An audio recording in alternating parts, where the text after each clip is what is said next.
അവസാനമായി കാണാൻ വീടിന്റെ പൂമുഖത്ത് അമ്മൂമ്മയുടെ തോളിൽ ചാരി അപർണ കാത്തിരുന്നു.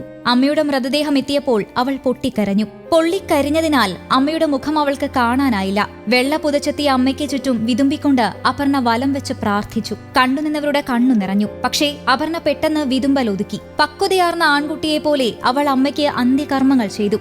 ചിതയിൽ കൊള്ളിവെച്ചപ്പോൾ അവൾ ചെറുതായൊന്നു വിതുമ്പി. ഇതിനിടയിൽ അവൾ പഠിക്കുന്ന സ്കൂളിലെ പ്രിയപ്പെട്ട ടീച്ചർമാരെത്തിയപ്പോൾ കണ്ണ് നിറഞ്ഞൊഴുകി. അച്ഛനും അമ്മയും തമ്മിൽ വഴക്കിടുന്നത് അപർണ പല തവണ കണ്ടിട്ടുണ്ട്. എങ്കിലും ഇങ്ങനെയൊരു ദുരന്തം അപർണ പ്രതീക്ഷിച്ചു കാണില്ല.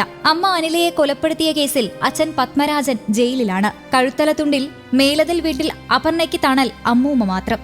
അപർണയ്ക്ക് ഇഷ്ടഭക്ഷണം വാങ്ങി നൽകി.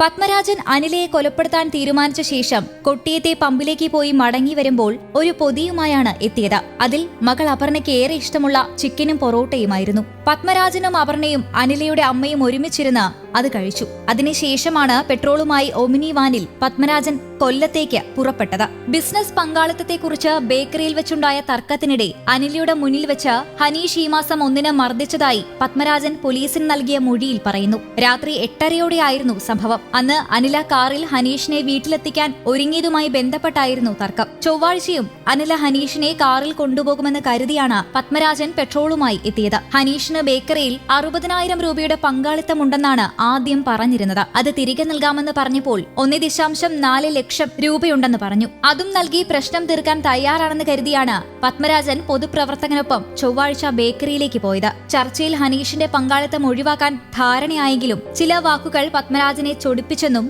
അതിനുശേഷമാണ് കൊലപാതകം ആസൂത്രണം ചെയ്തതെന്നും പോലീസ് പറഞ്ഞു. News desk, Kerala Kaumudi.